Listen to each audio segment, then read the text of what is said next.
gwyddiadau tipyn fyrrach na garfer. Mae'r tymor ysgol yn dod i ben. Mae'r ffrawod a'r plant yn edrych yn hapus ac yn relaxed iawn.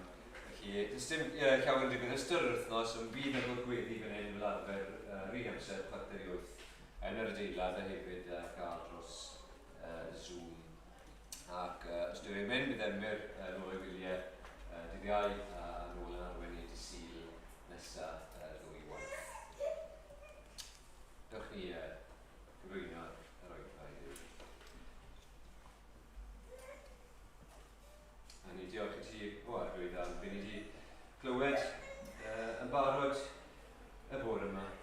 Diolch i ti am yr oedfa yna, diolch i ti am bawb yn y bresennol a be glywon ni am dy waith di, gwaith cyfieithu y Beibl ac ni'n dod nawr hyn o'n ddiolchgar i ti gyda ni y Beibl yn ein iaith ni a meddwl am gymaint sy'n heb hynny. Fi ar y tibyn dyffio y gwaith maen nhw'n wneud, ond ni'n glywed am y gwaith yn hefyd. Ni wir yn ddiolchgar bod ni byw mewn gwlad lle ti wedi bendithio ni gymaint trwy dair di a bod ni'n gallu tystio bod dair di yn air Duw, bod e wir yn awdurdodol, ond ys ydym cael gymeriadau yna fe a bod e'n aml trwy dysgwygladu i roi bywyd newydd yn ein coloni ni.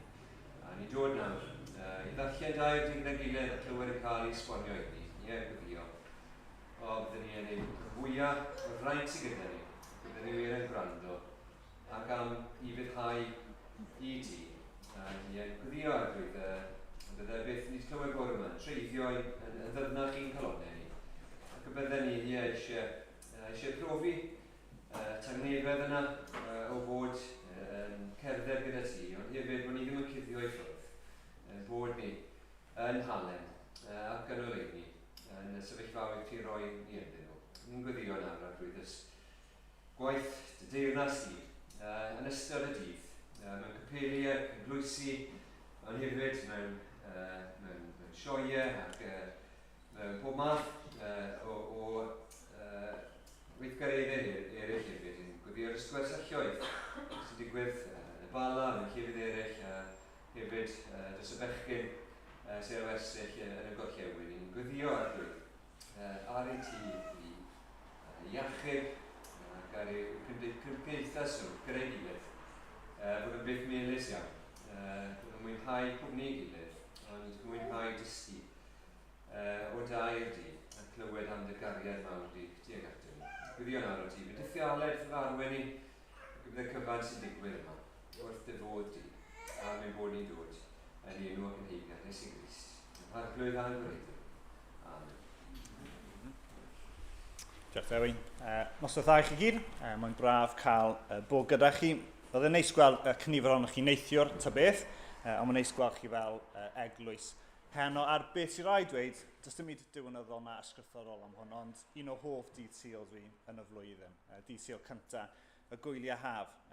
Mae'n hyfryd gallu meddwl, wythnos yma, be fi'n mynd i wneud, hydrach na meddwl am pa gwersi sy'n eisiau gwneud ag yn y blaen. Mae'n hyfryd cael gwneud hynny, ond yn fwy na dim, beth ni'n moyn wneud hen yma yw clodfori ein Duw ni gyda'n gilydd. A dyna yw'n gweddi ni hen yma. Wrth i ni adael y lle yma, byddwn ni'n ymwybodol, dim bod ni wedi cael chats neis, neu bod ni wedi canu yma yn neis, ond bod ni wedi clodfori ein Duw ni. Ni'n mynd i wneud yna trwy canu emyn rhif 27.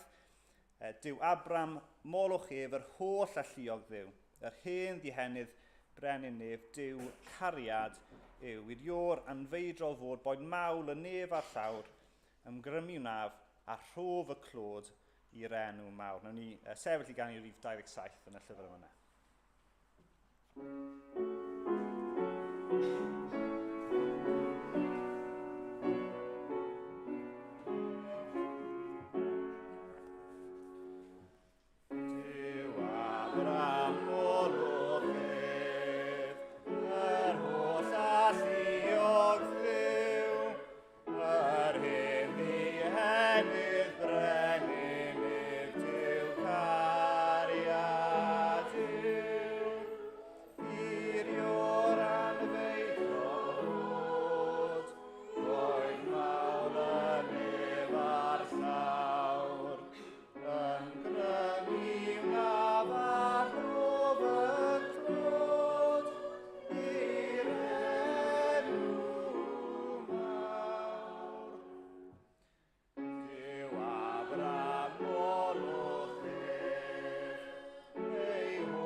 Ni'n darllen heno o Genesis penod 3, hanes cyfarwydd, fi'n siŵr i nifer ohono ni. Fi'n cofio dad yn dweud pryd oedd e yn yr ysgol oedd e'n trial cael sgwrs gyda rhai o'r disgyblion, a trial cael nhw i ddarllen.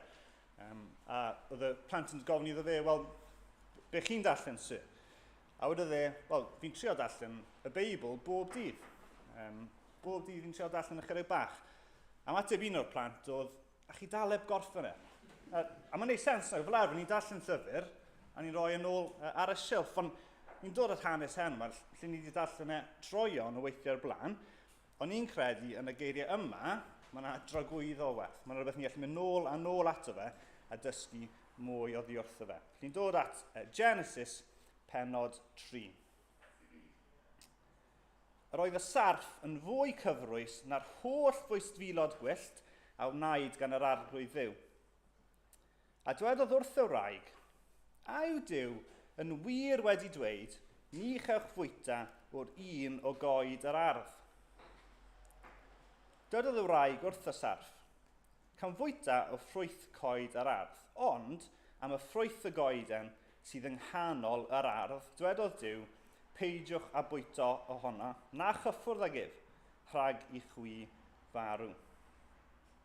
O dwedodd y sarf wrth y wraig, na, ni fyddwch farw, ond fe wir Duw ar agored eich llyged y dydd y bwytewch ohono, a byddwch fel Duw yn gwybod da a drwg. A phan ddeallodd y wraig fod y pren yn dda i fwyta ohono, a'i fod yn deg i'r golwg ac yn bren i'w ddymuno i beri doethineb, cymerodd o'i ffrwyth a'i fwyta. A'i roi hefyd i'w gŵr oedd gyda hi, a bwytaodd yntau. Yna, agorwyd i'r llygaid hwyl dau i wybod ei bod yn noeth, a gwniasant ddail ffigysbren i wneud ffedogau iddynt ei hunan. A chlywsant sŵn yr arglwydd Dduw yn rhodio yn yr ardd gyda hwy, y dydd yr ymguddiodd y dyn a'i wraig olwg y Duw, ac ymguddiodd y dyn a'i wraig o olwg yr arglwydd Dduw ymysg coed yr ardd. Ond galwodd yr arglwydd Dduw ar y dyn, a dweud wrtho, ble rwyt ti? Atebodd yntau, clywais dy sŵn yn yr ardd, ac ofnais oherwydd fy mod yn noeth ac ymguddiais. Dwedodd yntau, pwy a ddwedodd wrthyt dy fod yn noeth? A wyt ti wedi bwyta o'r pren y gyrchmynais i ti beidio bwyta ohono? A dwedodd y dyn, y wraig a roddais di fod gyda mi a roes i mi o ffrwyth y pren a bwyteais yna. Yna dwedodd yr arglwydd Dduw wrth y wraig, pam y gwneithos hyn? A dwedodd y wraig, y sarf am twyllodd a bwyteais yna. Yna dwedodd yr arglwydd Dduw wrth y sarf, am i ti wneud hyn, yr wyt yn fwy melltigedig na'r holl anifeiliaid, ac na'r holl bwysfilod gwyllt, byddi'n ymlusgo ar dy dor, ac yn bwyta llwch holl ddyddiau dy fywyd. Gosododd olyniaeth hefyd rhwng o ti a'r wraig, a rhwng dy had di a'i had hithe. Bydd ef yn ysigo dy bendi, a thithen ysigo ei sawd o lef. Dwedodd wrth y wraig, byddaf yn amlhau yn ddirfawr dy boen a thwewyr. Mewn poen y byddi'n geni plant. Eto, bydd dy ddyhead am dy ŵr, a bydd ef yn llywodraethu arnat. Dwedodd wrth adda, am i ti wrando ar lais dy wraig a bwyta o'r pren y gorchmynais i ti beidio bwyta ohono, melltigedig yw'r ddeiar wrth achos. Trwy lafur y bwyteu ohoni holl ddyddiau dy fywyd. Bydd yn rhoi ti ddrain ac ysgall, a byddi'n bwyta llysiau gwyllt. Trwy chwys dy wyneb, y byddi'n bwyta bara hyd on i ddychwelu i'r pridd. Oherwydd ohono oedd gymerwyd, llwch wyt ti, ac i llwch y dychwelu. Rhoddodd y dyn i'w wraig yr enw Efa, a mae hi oedd mam pob un byw. A gwnaeth yr arglwydd Dduw beisiau crwyn i adda, a'i wraig, a'i gwisgo amdanynt. Yna dwedodd yr arglwydd Dduw, edrychwch, A mae'r dyn fel un ohono ni yn gwybod da a drwg. A nawr, rhaid iddo beidio ag estyn ei law a chymryd hefyd o bren y bywyd a bwyta a byw hyd byth. Am hynny, anfonodd yr arglwydd Dduw ef allan o ardd Eden i drin y tir y cymerwyd ef ohono. Gyrrodd y dyn allan a gosododd gerwbiaid i'r dwyrain o ardd Eden a chleddyf fflamllyd yn chwrlio i warchod y ffordd at bren y bywyd. Amen. Mae'r emanesa yw'r rhif 555. Cymer Iesu fi fel rydwyf, fyth ni alla fod yn well. Dallu di am gwna'n agos, fy wyllus i yw mynd ymhell. Yn dy glwyfe, byddai'n unig fyth yn iach ac yn y blaen. Yn ni godi gan i rhif 555.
Mwynhau y dyhead. Mwynhau y dyhead.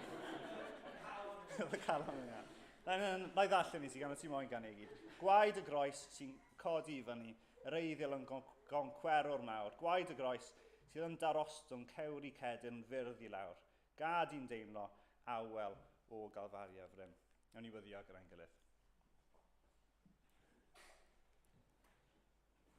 O Dduw tan, ni'n diolch i ti am y fraint unwaith eto o cael dod gyda'n gilydd i dy glodfori ti. Ni'n diolch i ti am y hawl sydd gyda ni i ddod. O Dduw ni'n cymryd hynny yn ganiataol mor aml, ond o Dduw ni'n diolch i ti am y hawl sydd gyda ni i ddod fel brodyr a chwiorydd, i canu mawl i ti, i darllen o dy air di, i clywed o dy air di yn cael ei bregethio. O Dduw ni'n diolch i ti am y hawl yma. Ni'n gwyddio Byddwn ni ddim jyst yn gweld e fel hawl, ond byddwn ni'n gweld e fel braint heno yma.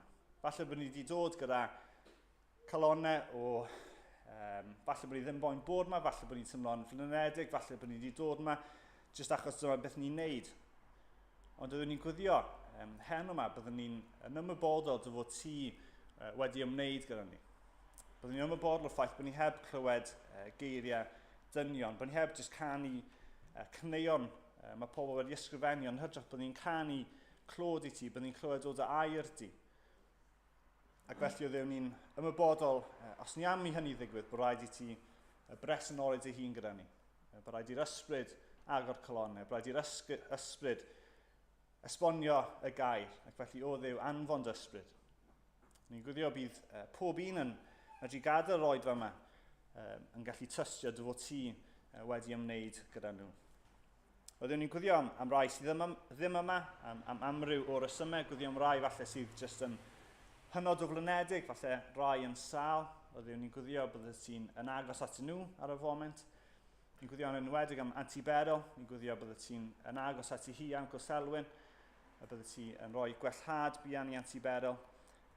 A pob heddwch i'r teulu, gwyddio am Nerys, mas yn Thailand, yn siŵr yn tymlo'r yn rwystredig, tymlo yn y baich o'r ffaith bod hi ddim yn agos, gwyddio amdani hi ar un bach neu croth hi, gwyddio bod ti'n gofalu amdano nhw fel teulu.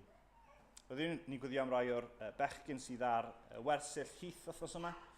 Ni'n gwyddio y bydden nhw'n saff, gwyddio bydden nhw'n cael mwynhad, ond ni'n gwyddio bydden nhw yn dyfnhau yn eu perthynas gyda ti, ac os oes rai ddim yn darnabod ti, o ddew bydden nhw yn dod i ffydd o'r newydd yn o ti'r wythnos yma. Fel o dew ni'n gwyddio am gwaith gwersylloedd ar draws ein gwlad ni ar y foment, meddwl am beach missions ac yn y blaen o ddew. Ni'n gwybod bod y haf yn gyfle gwych i sôn amdano ti, i rannu'r efengel. Ond o ddew, ni ddim jyst moyn yn niferoedd, ni ddim jyst moyn gwersylloedd llawn a beach missions da, ni moyn gweld pobl yn dod i thadnabod di. Ac felly o ddew, tostyri ato ni fel cenedl, tyrd a rai i thadnabod di. Oedden ni'n gwyddio am ein gwlad ni ar ei hyd o ddew meddwl am problemau sydd gyda ni ar y foment, pobl yn poeni'n am ei sylfa ariannol nhw, pobl yn poeni falle am cwmpa mas falle sydd yn eu teuluoedd nhw, pobl yn poeni yn pwy fydd yr arweinydd newydd yn y Deyrnas Unedig ac yn y blaen. O ddew, diolch i ti am ysgwr holl ansicrwydd yma bod ni'n gallu dibynnu arno ti sydd yn sicr, sydd byth yn newid, sydd byth yn gadael i'th bobl di fynd. Ac felly o ddew, helpa ni i bwyso arno ti, a helpa ni i fod yn halen yn y ddear yma, i fod yn lais i ti, mewn ffordd cariadus, mewn ffordd sensitif, mewn ffordd sydd yn pwyntio pobl at dy gariad di. Helpa ni wneud hynny o ddew. Oedden ni'n gwyddio am Emyr a Catrin a'r plant wrth i nhw cael cwbl o ddyddiau o hoi, wrth iddyn nhw fynd i wersylla. Oedden ni'n gwyddio bydde fe'n amser melys iddyn nhw fel teulu, bydden nhw yn gorffwyso, bydden nhw'n mwynhau cymdeithas gyda'i gilydd fel teulu. Ac oedden ni'n gwybod bydden nhw ar draws yr haf wrth i emben eu gwersyll, bydden nhw'n fynd i'r gynhadledd, wrth nhw fynd i'r gogledd yn bach. Ni'n gwybod bydde fe'n amser o adnewyddu i Emyr, bydde fe'n cael ei gysuro, bydde fe'n cael ei... bydde fe'n dysgu o dair di.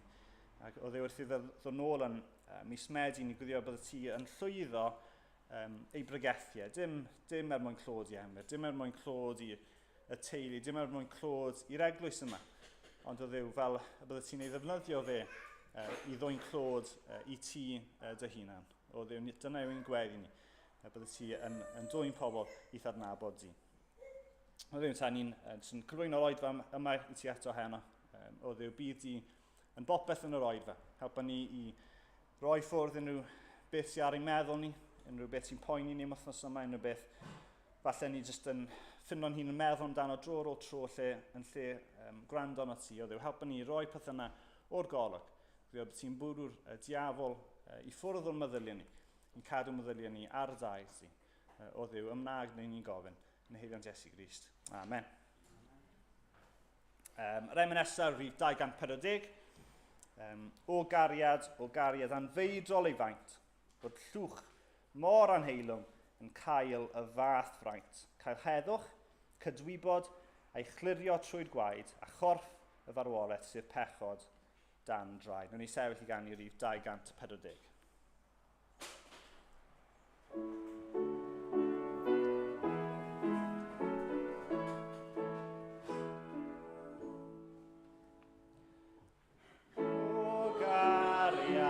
O gariad anfeidrol ei faint, o'r llwch mor anheilwng yn cael y fath fraint. Cael heddwch cydwybod a'i chlirio drwy'r gwaed, a chorff y farwolaeth sydd pechod dan draed. Allai'r holl oedd beth olchif yn rhyw, a gwaed y creaduriaid amled ei rhyw, ond gwaed y Meseia a'i gwella ni boi. Cyfeddod i'w rheinwen marwolaeth yr oen. Cyd ganed y ddeiar a'r nefoedd ynghyd, ogoniant ragwyddol i brynwr y byd. Molianed pob enaid fy arglwydd ar gam, anachub anhydyn bentewin o'r can. Wyth jwbil tragwyddol yn awr wrth y drws, gododd yr heilwen ni gawsom y tlws. Daw gogledd a dwyrain, gorllewin a de. Felly oedd ei holi tywysog yr ne.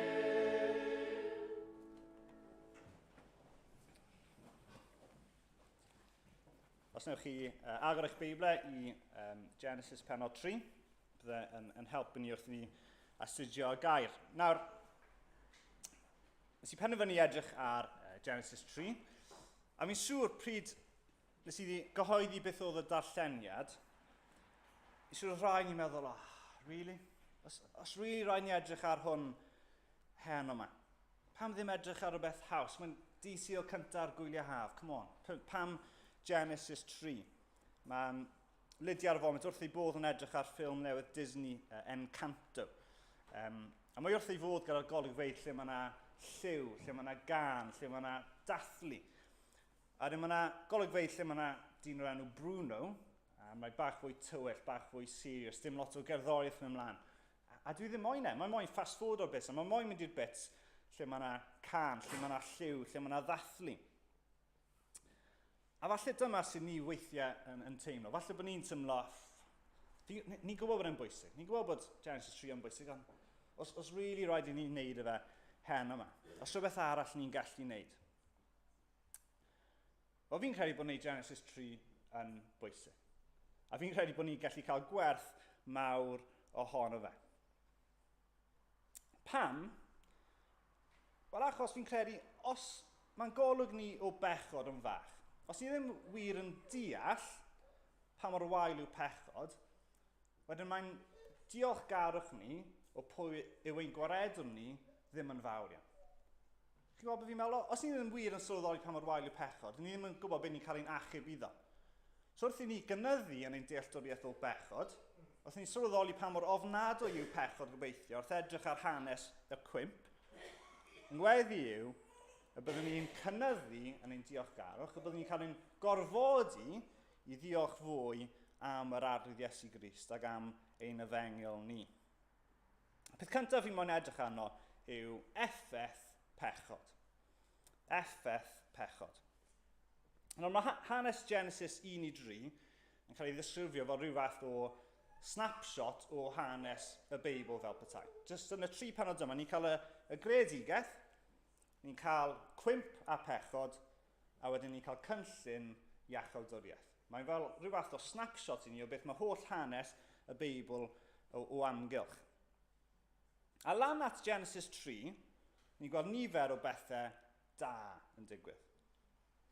Mae Duw yn creu y tir, y môr, yr anifeiliaid, y haul, y lleiad, y ser. Mae'n creu dyn. Ac am yr holl bethau yma, mae Duw yn dweud, mae'n dda.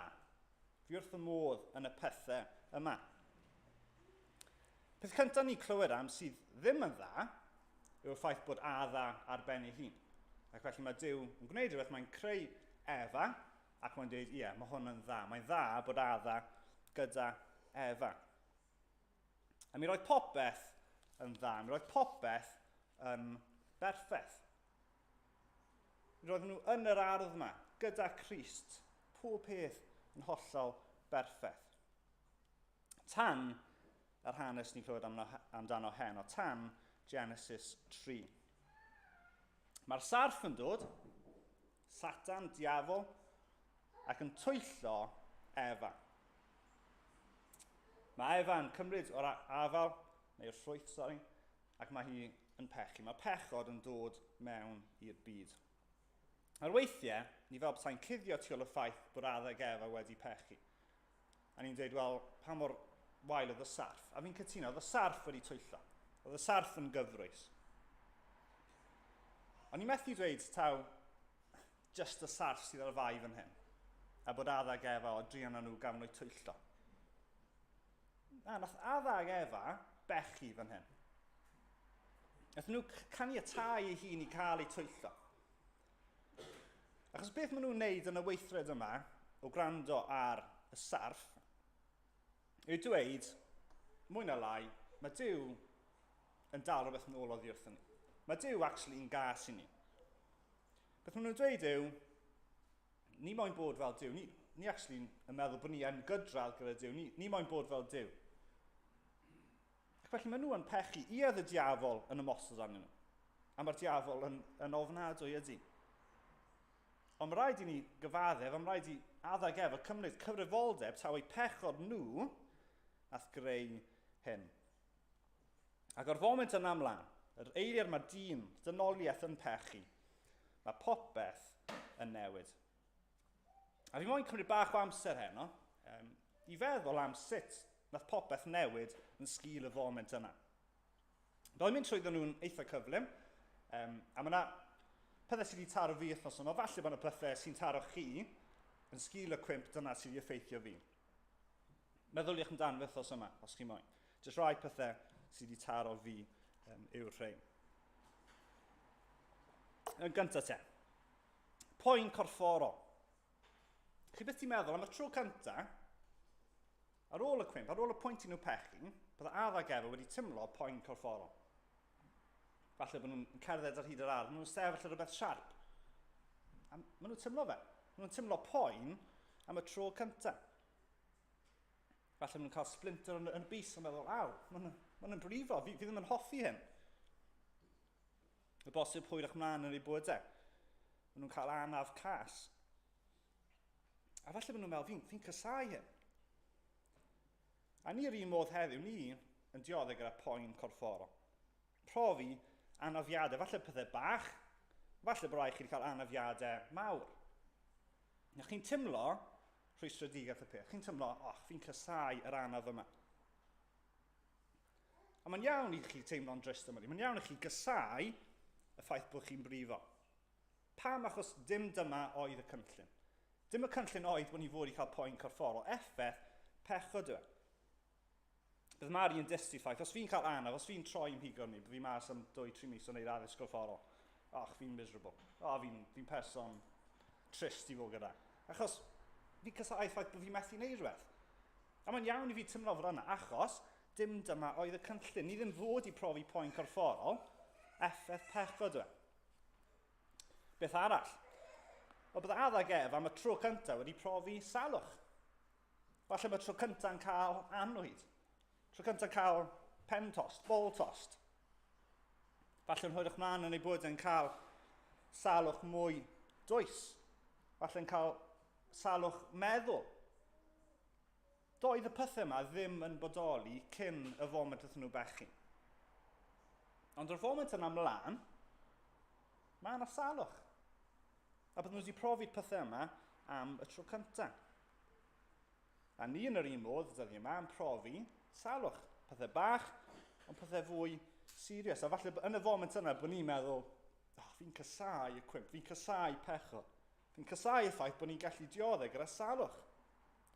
Eto, mae'n iawn i ni deimlo fel hyn, achos dim dyma oedd y cynllun. Effaith pechod yw hyn.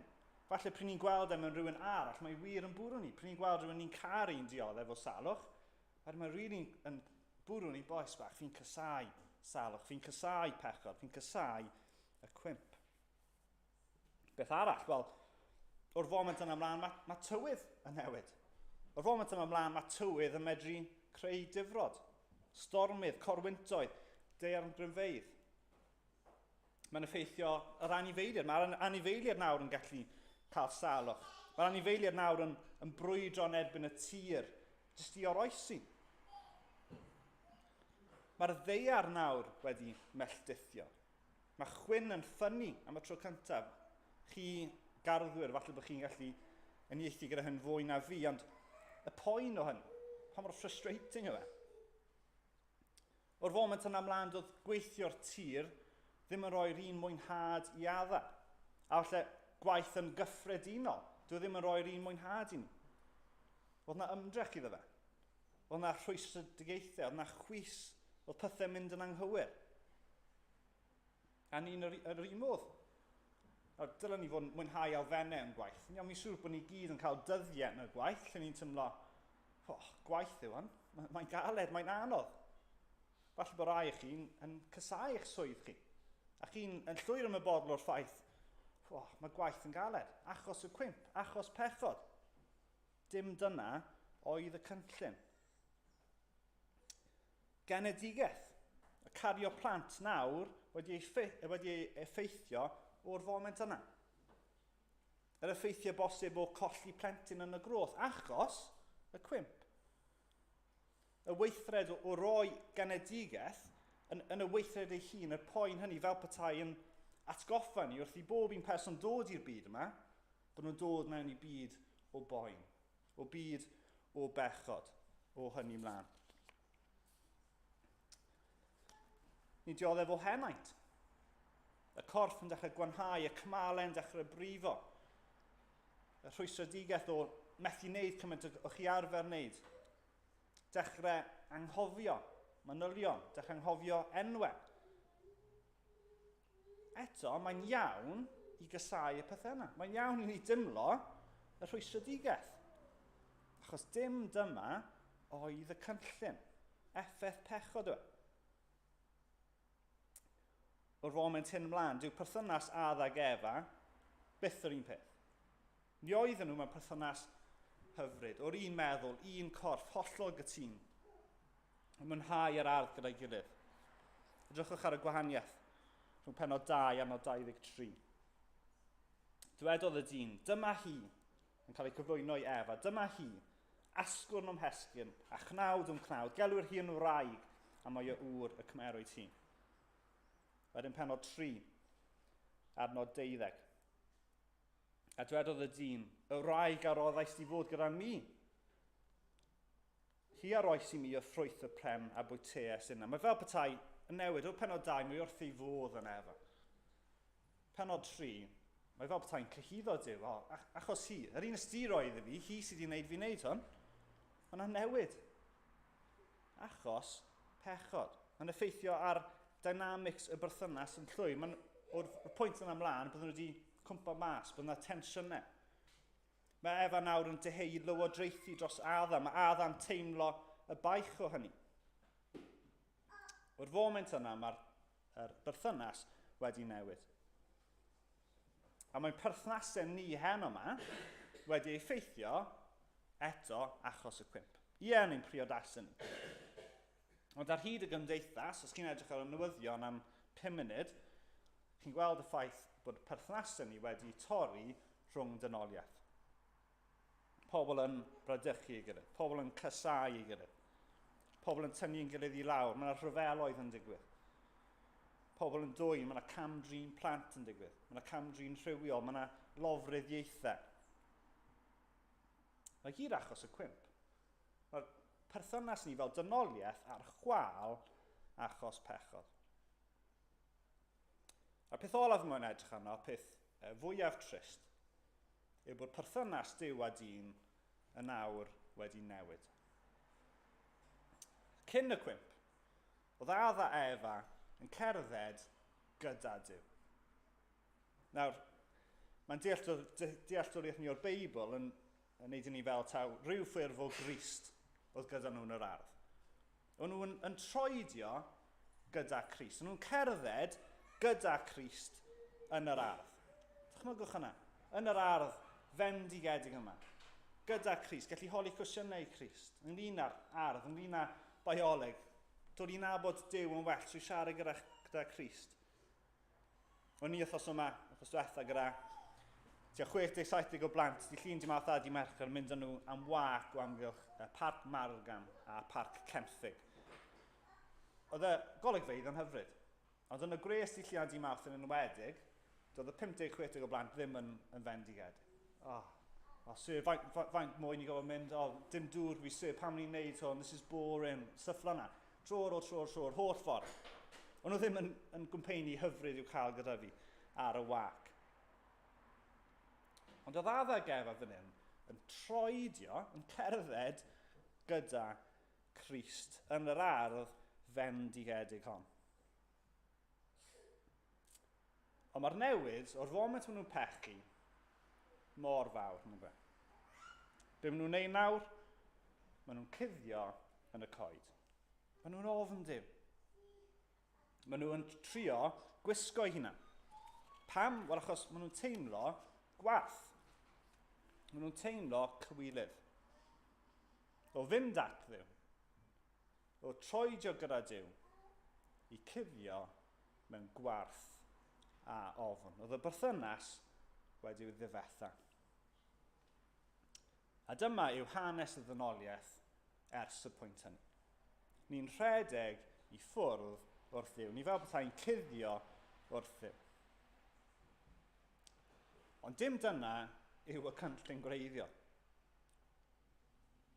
A dyna pam mae dynoliaeth ar draws y byd heddi ar goll. Mae gwir fwynhad, mae gwir lawenydd, mae gwir pwrpas dyn i'w ffeindio yn bod gyda Duw. Pam? Achos dyna oedd y cynllun. Pwrpas dyn oedd bod gyda Duw. Pwrpas dyn oedd ffeindio'r lawenydd yn Duw. Ac felly, fel dynoliaeth heddi, os ni ddim gyda Duw, wel, ni ddim yn sori ddweud ond ni ar goll. Ni ddim wir yn neud beth yw pwrpas y ddynoliaeth.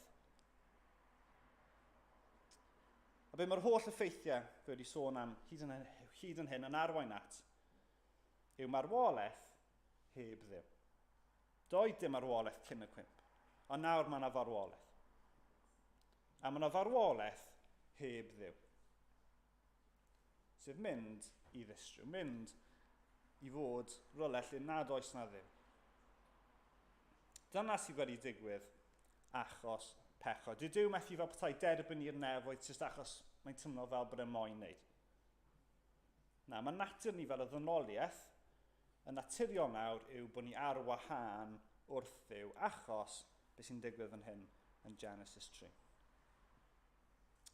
Dychmygwch sut oedd Ad a Efa yn teimlo. Fi wedi bod yn meddwl lot wrthos yma amdanyn nhw. Fel bydden nhw wedi teimlo, ar ôl bod yn Eden, ar ôl bod yn yr ardd, cael eu taflu mas, a nawr yn dioddef o'r holl beth yma, doedden nhw ddim arfer dioddef gyda. Falle yn enwedig yn gweld un o'i meibion nhw yn lladd ei mab arall. Fi'n siŵr bydden nhw wedi bod yn ymwybodol iawn o pa mor ofnadwy yw pechod. Wrth glywed am ei mab yn cael ei lofruddio, mae'n siŵr nhw wedi meddwl, fi'n cysau pechod. Wrth feddwl nôl i'r ardd, fel oedd pethau, wrth troedio gyda Crist, dim poen, dim tristwch. A nawr bod nhw'n profi pethau, fi'n siŵr o'n nhw'n meddwl, fi yn cysau pechod. Ond i gloi y pwynt yma, fi moyn i ni edrych arno ni'n hunan. So mae'n hawdd weithio edrych ar y hanes yma a meddwl, tut, adeg efa. Chi wedi strwa popeth i fi. How dare you fel petai. Ond mae eisiau ni edrych arno ni ein hunan. Pob tro ni yn pechu, pob tro ni'n neud yn wahanol i beth mae'r gair yn dweud, beth ni'n neud yw wneud yn union be nath Eba. Ni'n dweud, ti'n gwybod beth yw, fi actually meddwl bod fi'n gwybod yn well. Fi'n gwybod beth sydd wedi dweud i fi'n neud, ond sorry, fi'n mynd i wneud beth fi'n meddwl. A fi ddim yn dweud hwn ar chwarae bach, ond beth ni wir yn neud pryd ni'n pechu, ni'n poeri yng ngwyneb Duw. Ni'n gwybod beth ni fod i'n neud, ond ni'n dweud Duw, na. Ffordd fi yw'r ffordd gorau, ni'n poeri yng ngwyneb Duw. Ni yn rhan o'r broblem yma. Ni'n methu pwyntio bys a dweud, tut, ni'n rhan o'r pechod, ni'n rhan o'r broblem y byd. A beth fi wedi moyn tymlo wrth yma wrth baratoi, beth fi'n gwyddio byddwch chi'n tymlo, yw pa mor ofnadwy yw pechod. Faint yn ni'n cysau pechod. Fi moyn i ni dymlo wrth i edrych ar y byd, edrych ar y problemau o'n hamgylch ni, fi moyn i ni feddwl, fi'n cysau y diawl, fi'n cysau pechod. Ond fel wedys i ar y dechrau, fi ddim moyn i ni aros ar y pwynt yna. Beth fi moyn i'r pwynt yna wneud yw i'n gyrru ni tuag at Crist. I'n gyrru ni tuag at ein gwaredon ni, gyrru ni tuag at yr efengil, so bod gyda ni fel petai rhyw diolchgarwch o'r newydd fwy achos bod ni'n sylweddoli pa mor wael yw pechod. A felly ni'n dod at ein ail pwynt ni, sef ymateb Duw. Ni wedi edrych ar effaith pechod a nawr ymateb Duw. Y sefyllfa ni'n ffeindio'n hunan yn Genesis 3 fan hyn. Y mes ofnadwy, y ffordd mae Duw wedi cyhoeddi i addag Efa a'r Satan beth oedd ei barn nhw achos beth oedd wedi digwydd. Mae Duw yn darparu a ddewid. Ni'n dysgu lot am Dduw yn y rhan yma. Ni'n gweld bod e'n Dduw cyfiawn ydy. Mae'n Dduw sydd yn barnu pechod. Mae'n cysau pechod ydy. Ond ni hefyd yn gweld, yn Genesis 3, bod Duw yn Duw llawn cariad, llawn tosturi, llawn gras. Beth mae'n neud? Wel, mae'n darparu ar addewid yma. Ar addewid yn adnod 15. Gosodaf elyniaeth hefyd rhwng o ti a'r wraig, a rhwng dy had i a'i had hithe. Bydd ef yn ysigo dy bendi, a thithau yn ysigo ei sawdl ef. Mae Duw yn cyhoeddi yn ei farnau ar y sarf, ar Satan, bydd yna un yn dod a fydd yn ei giro fe. Mae'n cyhoeddi hyn o flaen Adda ag Efa. Mae newydd dweithio nhw holl effeithiau pechod. Mae newydd dweithio nhw beth fydd yn digwydd achos eu pechod nhw.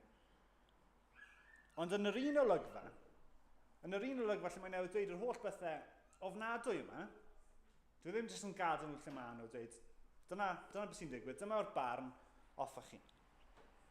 Na, yn yr un olygfa, yng ngwydd addag Efa, mae'n cyhoeddi a ddewid. Mae'n cyhoeddi bydd yna un yn dod o had y wraig a fydd yn curo'r diafol unwaith ag am byth.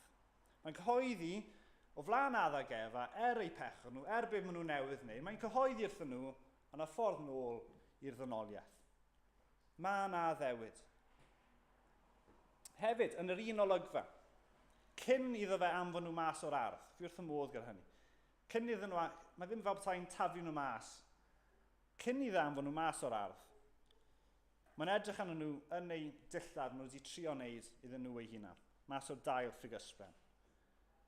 Ac bod nhw newydd poedi yng ngwyneb Duw, bod nhw newydd creu y mes rhyfedda, mae Duw yn tosturio at nhw. Mae'n gweld nhw yn ei dillad nhw, a mae'n tymlo yn sori dros nhw. Mae'n tosturio. A beth mae'n neud? Mae'n creu dillad iddyn nhw. Mae'n creu dillad iddyn nhw. Mae'n rhoi rhywbeth o help ymarferol iddyn nhw. Ie, mae di addor a ddewid. Ond mae ddim jyst yn addor a ddewid o'n dweud, offa chi, fi'n fed up o chi. Na, mae'n addor a ddewid. A wedyn mae'n dweud, chyma be, fi moyn helpu chi. Mae'n darparu dillad ar eu cyfer nhw. Na, mae'r weithred yn weithred o gariad ynddo fe hunan. Mae'n helpu nhw'n ymarferol ydy. Ond beth mae hefyd yn wneud yn y weithred yma, yw mae'n cyhoeddi yr efengil iddyn nhw am y tro cyntaf. Mae Duw yn cyhoeddi'r addewid, mae'n dweud nhw bod un mynd i ddod o had Efa sydd yn mynd i curo'r diafol. Mae Adda fel petai wedyn, a fi'n credu'n gryf hyn, bod Adda yn ymateb mewn ffydd i'r addewid yma. Be ni'n gweld yn y darn wedyn. Mae'n dweud bod Adda, ar ôl clywed yr addewid yma, yn galw Efa yn Efa. Bod hi'n mynd i fod yn fam ar bob un. A beth fi'n credu sydd wedi digwydd yn hyn yw, mae Adda wedi clywed y barn. Mae wedi sylweddoli ei bechod e. Wedi clywed yr addewid yma bod yna un mynd i ddod o had o rai sy'n mynd i curo'r diafol, a mae Adda yn ymateb mewn ffydd i hynny fi'n credu, yn dangos bod e yn sori am beth mae wedi gwneud, a mae galw Efa yn Efa. Ac ar sail hynny, mae Duw yn dod yn aberthu anifail, ac yn ei gwisgo nhw gyda croen yr anifail. Yr aberth cyntaf. A dylai meddyliau ni fod yn dechrau meddwl nawr, anifail yn cael ei aberthu, mwyn cuddio gwarth y ddynoliaeth. Mae gyda ni fan hyn y darlun cyntaf, y symbol cyntaf o Grist. Y darlun cyntaf o'r hyn oedd i ddod, fod aberth ar y ffordd, oedd yn mynd i fod yn gallu cuddio gwarth ac euogrwydd y ddynoliaeth. A bydde hyn yn sicr wedi taro nodyn i'r Israeliad wrth iddyn nhw ddarllen hwn. Chi feddwl am yr holl aberthau nhw'n wneud, yr holl anifeiliaid oedd yn marw, fel bod pechod yr Israeliad yn cael ei maddau. Ond pwynt yr holl aberthau yma, pwynt yr aberth cyntaf yma, yw cyhoeddi yr un oedd yn mynd i ddod, oedd yn medru cuddio ein pechod ni unwaith ag am byth. Oedd anifeiliaid yn cael ei aberthu dro ar ôl tro ar ôl tro. Ond o'n nhw'n pwyntio tuag at un oedd yn dod, oedd yn marw unwaith ag am byth dros ein pechodau ni. Ac o'r foment yma ymlaen, o'r foment mae'r addewid yma'n cael ei cyhoeddi, o'r foment mae'r efengil fel petai'n cael ei brygethu trwy'r aberth yma. O'r foment ni'n clywed am y dedfryd yma ar Satan, ni nawr yn cael rhyw fath o datguddiad trwy'r Hen Testament sy'n pwyntio fwy a fwy at Crist. Ni'n cael rhyw fath o fwy o clues, deall mwy, so falle mae'n meddwl bod Crist yn mynd i ddod, dyma beth fydd Crist yn neud. Ni'n cael fwy a fwy o arddangos o beth fydd y Crist yn neud. Ond hefyd o'r pwynt yma ymlaen, o'r pwynt mae'r addewid yma'n cael ei addo, beth ni hefyd yn gweld ar hyd y Beibl yw brwydr enfawr. Mae'r diafol wedi clywed beth yw'r addewid. Mae'r diafol wedi clywed y plan. Ac mae'r diafol nawr yn gwneud popeth mae'n gallu i trio stopo y had yma. Mae'n trio stopo'r cynllun, stopo'r addewid. A ni'n gweld e ar hyd y Beibl. Ni'n gweld e'n syth y mywyd y teulu yma. Ni'n gweld brawd yn lladd brawd. Ceisio lladd yr hedyn. A mae Duw yn darparu Seth. Ni'n gweld yr holl ddynoliaeth yn cefnu, ond mae Noa yn dal yn ffyddlo. Ni'n gweld Abraham yn ddiblant. Mae'n siŵr y diafol yn meddwl, gret, mae'r hedyn wedi marw, mae'r cynllun ar ben. Ond Duw yn darparu Isaac. Ni'n gweld cwmpo mas rhwng meibion Isaac, nhw'n mynd i lladd i gilydd, beth sy'n mynd i ddigwydd. Ond Duw yn darparu. Ni wedyn yn gweld gyda Jacob, mae newyn yn ardal Jacob. Beth sy'n mynd i ddigwydd, nhw'n mynd i marw. Mae Duw yn darparu Joseph. Mae Joseph gyda cynllun yn mwyn bod y teulu'n gallu goroesi. Ni'n gweld yr Israeliad yn cael eu cymryd yn weision i'r eithriad, cyfle falle ni lladd nhw. Pharao'n trio lladd pob bachgen. Ond eto, Dyw yn darparu. Ni'n gweld y Cananeaid bron a difar Israeliad tro ar ôl tro yn yr Hen Testament. Ni'n gweld y diafol ar waith yn trio stopo'r cynllun yma. Tan i ni cyrraedd Mair, y Nasreth bach, a Crist ei hun yn cael ei eni, be ni'n gweld eto, Herod yn trio lladd yr hedyn. Yn trio stopo y cynllun yma i weithio. A wedyn trwy bywyd Crist, ni'n siŵr byddai'r diafol wedi bod yn taflu popeth oedd gyda fe mwyn trio stopo Crist. Popeth oedd gyda fe. Trio wneud i Crist bechu. Trio lladd Crist. Trio wneud beth bynnag oedd ei gallu mwyn strwa yr addewid yma. Tan bod e'n cael ei arf gorau yn Judas. Mae'n meddwl bod e wedi stopo y plan i gyd trwy cael Crist ar y groes. Mae'n meddwl bod e wedi ennill. Mae'n meddwl bod popeth yn sorted. Mae Crist ar y groes. Chi'n gallu dychmygu'r foment yna'r diafol, meddwl o'r diwedd.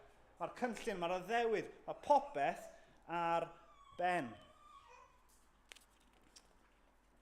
Ond beth ni'n gweld? Yn yr weithred hynny, yn yr foment hynny, mae'r diafol yn meddwl bod wedi ennill. Yn yr union weithred yna, mae wedi cyflawni yr addewid. Yn y weithred lle mae fe'n meddwl mae'r popeth ar ben, bod e wedi ennill, mae'n rhoi'r fuddugoliaeth i Dduw. Mae'n sicrhau yr addewid i ni ddynoliaeth. Pam? Wel, achos fod Crist yn berffaith. Achos fod Crist yn aberth hollol berffaith dros ein pechodau ni. Dwi ddim fel yr anifeiliaid yma, oedd yn arwydd o Grist. Mae Crist yn gallu yn gwisgo ni gyda'i gyfiawnder achos mae'n hollol berffaith. Os ydych chi yn Gristion hen yma, beth fi'n gweddio amdano chi, beth fi'n gweddio amdano fi, yw bydd gyda fi gwell sylweddolaeth o pa mor ofnadwy yw pechod. Pa mor ofnadwy yw pechod i'r byd, i mywyd, i pobl sydd yn hamgylch chi.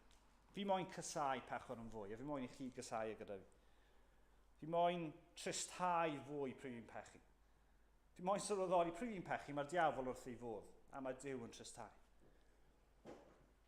Ac wrth ni ddeall fwy am hynny, fel Cristnogion hen yma, fi moyn bod ni ar sail hynny yn clodfori Duw mwy a mwy. Fi moyn i ni cael sylweddolaeth o'r newydd pa mor wych yw fod Duw wedi darparu Iesu Grist. Fod e wedi darparu aberth cymod dros fi. Fi moyn bod ni'n gadael yma heno, bod ni wythnos yma yn ein calon ni yn diolch i Dduw. Yn diolch am ein achubiaeth ni. Os ydych chi heno ddim yn Gristion,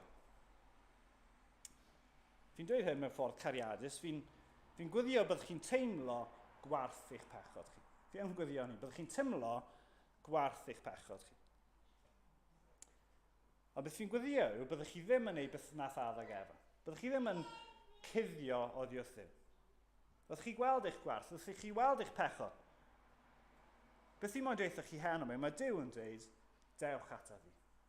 Dewch ata fi. Pam? Wel, achos mae'n gallu gwisgo chi gyda cyfiawnder Crist. Dwi ddim yn dweud dewch ata fi ac esboniwch chi fi sut chi'n heiddi dod i nefoedd. Esboniwch chi fi popeth da chi wedi wneud a gewn ni weld falle gewch chi nefoedd.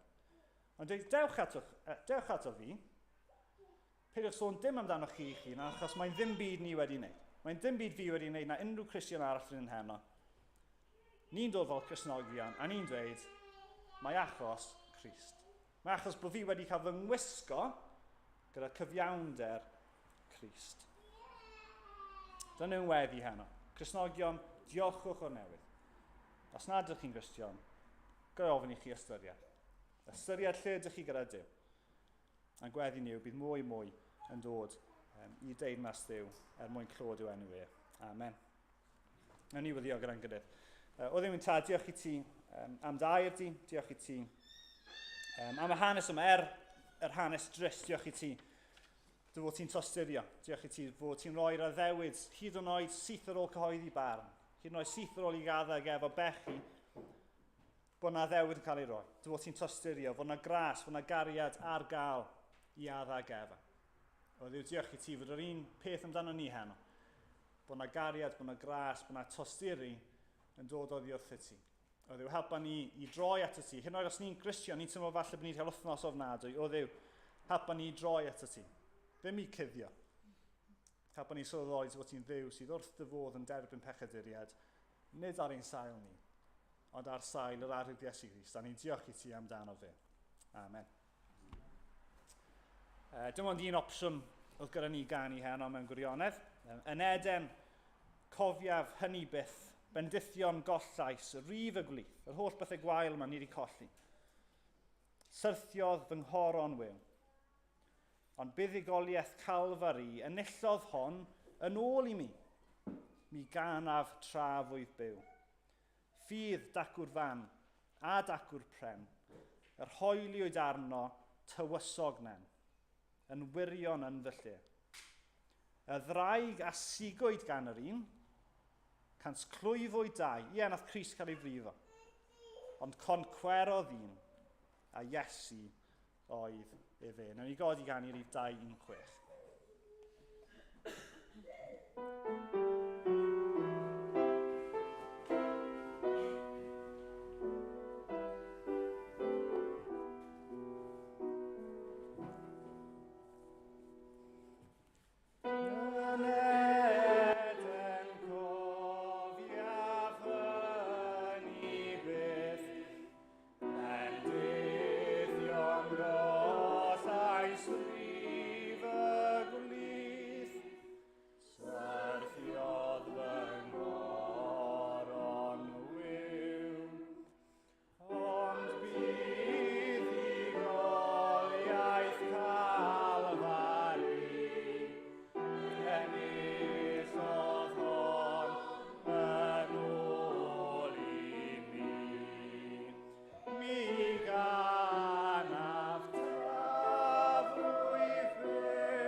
Cans clwyfwyd dau, concwerodd un, a Iesu oedd e fe. O Dduw, diolch i ti am yr arwydd Iesu Grist. O ro, diolch newydd yn ein calon ni heno am yr arwydd Iesu Grist, am dy gariad di yn anfon e, a ddim jyst anfon i'r byd, ond anfon e i'r groes yn ein lle ni. O Dduw, diolch i ti am yr efengil.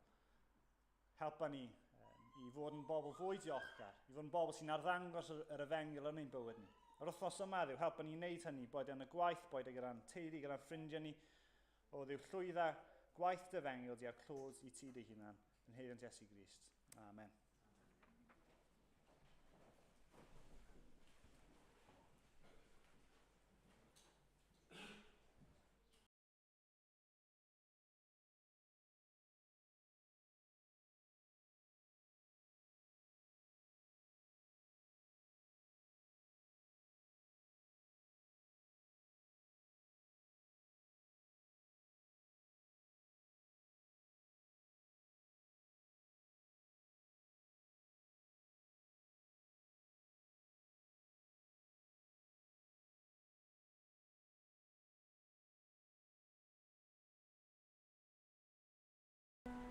Thank you.